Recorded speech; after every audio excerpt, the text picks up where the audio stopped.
የባሃይ እምነት ተከታይ ነኝ። ባሃይ የሆንኩት ከ15 ዓመት ጀምሮ ነው። በአሁኑ ሰዓት በባሃይ እንቅስቃሴ ውስጥ በዋነኝነት በታዳጊ ወጣት ፕሮግራም ውስጥ እንደ አነቃቂ ሆኜ አገለግላለሁ። ባሂ ነው የሚሉ ሰዎች ባሃም አለ ባሂም አለ። ሁለቱም ግን ብዙ አያምሩም። የሆነ አያምሩ ባሃውላ የሚባል አንድ ሃይማኖት አለ አለ እና ሲቆላመጥ ባሂ ነው የሚሉት እና ባሂ ነው የሚባሉት። ባሂ የባሂ ተከታዮች በጣም ነው የሚያምረው ይባላል። እንትናቸው ተስፍሽ አለ ከጀርባ አንድ ድምጽ ናሰማ ባይዘው እዚህ ቸርቻቸው ሜን ቸርቻቸው ወሎ ሰፈር ብለውኛል። አንድ አለቃዬ የሆነ ቦታ እየሰራው ባሃይ ነበር እና ልውሰድህ እያለ ይመክረኝ ነበር። ሌላው የባሃይ ሃይማኖት የሚያስተምረን የወንዶችና የሴቶች እኩልነት ነው። አዳሚት ሁሉ ተብሎ በሚጠራው አካባቢ ነው የምኖረው። የባሃይ እምነት ትምህርቶች መካከል አንዱ የባሃይ እምነት አንድ ትልቅ ነገር ያስተማረኝ ነገር የምኖረው ምዕራብ ሐረርጌ አሰበ ተፈሪ ከተማ ውስጥ ነው። የተወለድኩት እዚሁ አሰበ ተፈሪ ከተማ ነው። የባሃይ ሃይማኖት ተከታይ ነኝ። አንዳንድ እንቅስቃሴዎችን አካሂዳለሁ። ከ80 ዓመት በላይ የሆነው ግብጽ ለኢትዮጵያ ያስተዋወቀችው በህቡ የሚንቀሳቀስ አንድ እንግዳ ሃይማኖት ኢትዮጵያ ውስጥ እንዳለ ታውቃላችሁ። ይህ ሃይማኖት የራሱ ዶክትሪኖች አሉት። በመንግስትና ከዓለም አቀፍ ተቋማት ጋር እጅና ጓንት ሆኖ ይሰራል። በዚህ ምክንያት በህቡ ራሱን እያስፋፋ ይገኛል። አስተምሮቹን ስመለከታቸው ግን አደገኛ ሆኖ አግኝቻቸዋለሁ። እናንተም እስከ መጨረሻው ይህን ቪዲዮ ተመልክታችሁ የራሳችሁን ምልከታ ማስቀመጥ ትችላላችሁ። ቤቱን ሰብስክራይብ ካላደረጋችሁት ሰብስክራይብ አድርጉና ወደ ቪዲዮ አልፋለሁ። ይህን ቪዲዮ እንድሰራ ያነሳሳኝ ምክንያት በአጋጣሚ ከሳሪስ ወደ ጎተራ እየሄድኩኝ በመንገዴ ላይ የባሂ መካነ መቃብር የሚል ጽሑፍ በታፔላ አገኘሁ። ብዙ ጊዜ በዛ ቦታ አልፌ ባቅም ግን ኖቲስ አድርጌው አስተውዬው ያን የመቃብር ስፍራ አላቅም ነበር። ስለዚህ የግድ ሰርች ማድረግ ስለነበረብኝ ጉግል ማድረግ ጀመርኩኝ ማለት ነው። እንግዲህ በ1933 እንደ አውሮፓውያን አቆጣጠር ነው ይህ እምነት ወደ ኢትዮጵያ የገባው። እምነቱን ደግሞ ወደ ኢትዮጵያ ኢንትሮዲዩስ ያደረጉት ሳብሪ ኤልያስ የተባሉ ግብጻዊ ሰው ናቸው። ከአንድ ዓመት በኋላ አዲስ አበባ ላይ ሎካል አሰምብሊ ወይም የአካባቢያዊ ስብሰባ አድርገው እንደነበር ይታወቃል። ከዛ ከረጅም ጊዜ በኋላ በ1962 እንደ አውሮፓውያን አቆጣጠር ሀገር አቀፍ የሆነ ናሽናል አሰምብሊ አድርገው ነበር። በዚህ ወቅት የማህበረሰቡን እንቅስቃሴ የሚከታተል ኦቨርሲ የሚያደርግ ወይም በእኛ አጠራር ኤጲስቆጶሳትን መርጠው እንደተለያዩ መረጃዎች ያሳያሉ። የሚገርመው የዛሬ 20 ዓመት ገደማ ማለትም በ2005 እንደ ነጮቹ አቆጣጠር የእምነቱ ተከታዮች ቁጥር በኢትዮጵያ ውስጥ 27000 ደርሶ ነበር። አዲስ አበባዎች በጣም ቫይብራንት ሲቲ ናቸው ብለን እናስባቸው እነ ሐዋሳን፣ እነ አዳማ፣ ሻሸመኔ፣ መቀሌ ወዘተ እነኚህ ከተሞች ውስጥ ሎካል አሰምብሊ ያላቸው ማለት ነው። ሪጂናል ኦፊሳቸው የሚገኘው አዲስ አበባ ነው። አዲስ አበባ ደግሞ የአፍሪካ መዲና ነች። ብዙ ዓለም አቀፍ ተቋማት ይገኛሉ። በዚህ ምክንያት ከአፍሪካ ህብረትና ከሌሎች የመንግስት ተቋማት ጋር በመሆን በህቡ እምነታቸው እንደሚያስፋፉ መረጃዎች ያሳያሉ። ኢትዮጵያ ውስጥ ያለው ኦፊሳቸው የራሱ የሆነ ድረገጽ አለው። ድረገጹን ዲስክሪፕሽን ላይ አስቀምጥላችኋለሁ። እንግዲህ የራሱ መካነ መቃብር ካለው የሆነ ቤተ እምነት ራሱን ለይቶ ከአንድ ቤተ እምነት ወጥቷል ማለት ነው። ስለዚህ በአዲስ አበባ ውስጥ መካነ መቃብር እንዳላቸው ቀደም ባለው መግቢያ ላይ ነግሬያቸዋለሁ። ይሄ እምነት የራሱ የሆነ አስተምሮ አለው። ተመሰረተው በጥንታዊቷ ፐርዣ በአሁኑ ኢራን አካባቢ በ1844 ባሃውላ የተባለ ሰውዬ ነው እምነቱን የመሰረተው። መስራቹ ባሃውላ ሲሆን ተከታዮቹ ደግሞ ባሃዮች ይባላሉ። ኢትዮጵያ ውስጥ እንግዲህ 88 ዓመት አልፎታል። ብዙ ሰው ግን ስለዚህ እምነት መረጃ የለውም። ይህ እምነት አስተምሮም በአብዛኛው ከባሃውላ ጽሑፎች ወይም ከእምነቱ መስራች ጽሑፎች ነው የሚወስደው። አስተምሮ የመጀመሪያው የሰው ልጆች የተፈጠሩት የማያቋርጠውን የዓለም ስልጣኔን ወደፊት ለማራመድ ነው። ይህ እንግዲህ የመጀመሪያው ዶክትሪናቸው ወይም አስተምህሯቸው። ሁለተኛው አስተምህሯቸው ወንዶችና ሴቶች እኩል ናቸው የሚል። እንዲሁም ሶስተኛው አስተምህሯቸው በአገልግሎት መንፈስ የተሰራ ማንኛውም ስራ እንደ ጸሎት ይቆጠራል ብለው ያምናሉ ማለት ነው። አራተኛው አስተምህሯቸው ሳይንስና ሃይማኖት አይጋጩም። እውነተኛ ሳይንስና እውነተኛ ሃይማኖት አይጋጩም። ሐሰተኛ ሳይንስና ሐሰተኛ ሃይማኖት ግን ይጋጫሉ ብለው ያስተምራሉ።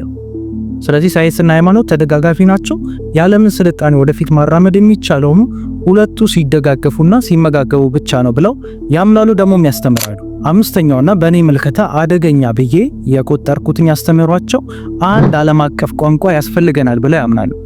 አንድ ሰው ከአፍ መፍቻ ቋንቋ በተጨማሪ የግዴታ አንድ ዓለም አቀፍ ቋንቋ ማወቅ መማርና በዛ ዓለም አቀፍ ቋንቋ መጻፍ መናገር መቻል አለበት ብለው ያስተምራሉ። ምን ይሁን የዓለም አቀፍ ቋንቋ ምንም አይነት የተናገሩ ተጨማሪ ኢንፎርሜሽን የለም።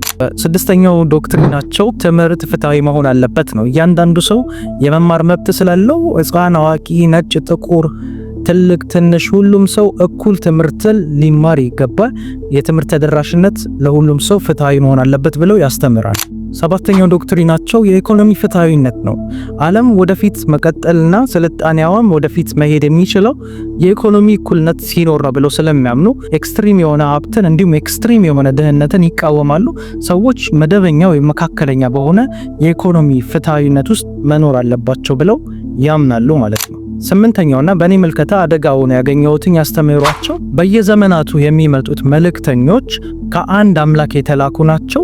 በዓለም ላይ ያሉ ዋና ዋና ሃይማኖቶች ከአንድ አምላክ ለሰው ልጆች የተሰጡ እምነት ናቸው ብለው ያምናሉ። ለምሳሌ ቡድሂዝም፣ ሂንዱይዝም፣ ጁዳይዝም፣ ክርስትና፣ እስልምና እነዚህ ሁሉ በስተመጨረሻም የባሄ እምነትን አንድ ላይ አድርጎ እነኚህ ሁሉ ከአምላክ ዘንድ ለሰው ልጆች የተሰጡ እምነቶች ናቸው ብለው ያስተምራሉ፣ ያምናሉ። ዘጠነኛው አስተምሯቸው ምንድነው? አንድ ዓለም አቀፍ የሆነ ኦርደር ሊኖር ይገባል ብለው ያምናሉ። ሁሉም ስልጣን ወይም ክለርጆች ወይም ሃይራርኪዎች ሄደው አንድ ዓለም አቀፍ የሆነ ሲስተም ውስጥ መግባት አለባቸው። ስለዚህ የሆነ ኦርደር ከላይ ሲመጣ ህዝቡ ሁሉ መቀበል እንዲችል ዓለም አቀፍ ኦርደር መኖር አለበት ብለው አጽንኦት ሰጥተው ያምናሉ፣ ደግሞ ያስተምራሉ። ወደ ራሴ ምልከታዎች ሳል በመጀመሪያ ደረጃ ጥያቄ ፈጠረብኝ። ይሄ ነገር በእርግጥም በእውነትም የሃይማኖት ተቋም ነው ወይስ በውስጡ ሌላ ጥንስስ የያዘ በውስጡ ሌላ ሐሳብ አጀንዳ የያዘ የፖለቲካ አካሄድ ነው ወይ ብዬ ጠይቃለሁ። ምክንያቱም እንዳለ ዶክትሪኖቹን ስትመለከቱ ከዚህ ምድር ያለፈ አይደለም። የዓለምን ስልጣኔ ወደፊት ለማራመድ ነው ይሏቸዋል። አንድ ዓለም አቀፍ ቋንቋ ያስፈልጋል ይባላል። የተለያዩ ሁኔታ ዶክትሪኖቹን በምትመዝኑበት ጊዜ የምታገኙትኝ አብዛኛው ነገር እዚህ ምድር ላይ ስላለ ስልጣኔ የሚናገር ሐሳብ ነው። በዚህ ምክንያት ሃይማኖት ወይስ ፖለቲካ ነው ብዬ እንድጠይቅ ተገድጃለሁ። በተለይም ከዓለም አቀፍ ተቋማትና ከመንግስት ጋር የመስራታቸውና በመንቀሳቀሳቸው ጉዳዩን የበለጠ ኪዩሪየስ እንደሆነ አድርጎኛል ማለት ነው። ሌላው ሃይማኖትና ሳይንስ አይጋጭም የሚል ሐሳብ ነው። ይጋጭበት ጊዜ አለ። ሃይማኖትና ሳይንስ በዘመናት መካከል ሁሉ ጊዜ ተገጣጥመው ሄደው የማይስማሙበት የማይግባቡበት ሁኔታ አለ። ይሄ ነገር በጣም ተጨባጭ ነው። ሆኖ ግን ሃይማኖትና ሳይንስ አይጋጩም ብሎ መናገር ለኔ ትንሽ አጠያያቂ ሆኖብኛል። አምስተኛውና በጣም አደገኛ ነው ብዬ ያሰብኩትኝ ደግሞ አንድ ዓለም አቀፍ ቋንቋን መፍጠር ነው።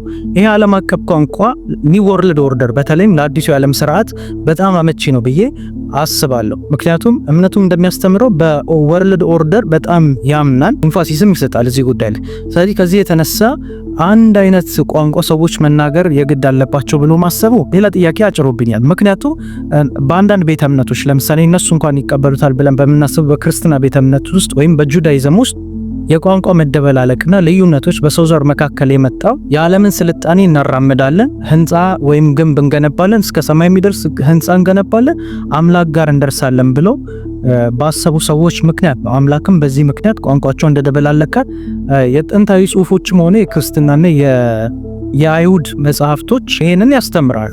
ስለዚህ ለምንድነው አንድ አይነት ቋንቋ እንድንናገር የተፈለገው? ጥያቄ አጭሮብኛል። ሌላኛውና በጣም አስቂኝ ፓርቱ ደግሞ በዓለም ላይ ያሉ ዋና ዋና እምነቶች እንዳለ ከአምላክ ዘንድ ለሰው ልጆች የተሰጡ ናቸው ማለታቸው ነው።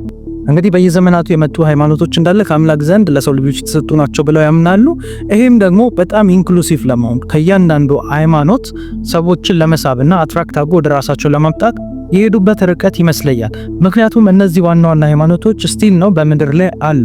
ነገር ግን እነዚህ ሃይማኖቶችና አስተምህሮቻቸውን በአንድ ጠረጴዛ ላይ አምጥታችሁ ብታስቀምጡ የማይግባቡባቸው፣ የማይመሳሰሉባቸው፣ አንድ የማይሆኑባቸው ብዙ ጉዳዮች አሉ።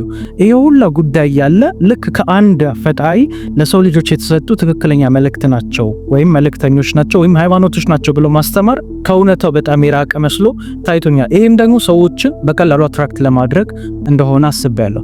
ስለዚህ በእኔ ምልከታና ኮንክሉዥን ይሄ ሃይማኖት ከሃይማኖት ይልቅ ከጀርባው ሌላ ፖለቲካል ወይም ዓለም አቀፍ የሆነ ፖለቲካል ኢሹ ወይም አጀንዳ ሊኖረው ይችላል የሚል ጥርጣሬን ፈጥሮብኛል። እናንተም ነፃ ሆናችሁ ገተኛ ሳትሆኑ የራሳችሁን ምልከታ ነፃ ሆናችሁ ሐሳብና አስተያየታችሁን ኮሜንት ሴክሽን ላይ አሳውቁኝ። ስላዳመጣችሁኝ አመሰግናለሁ። ባይ ቻው።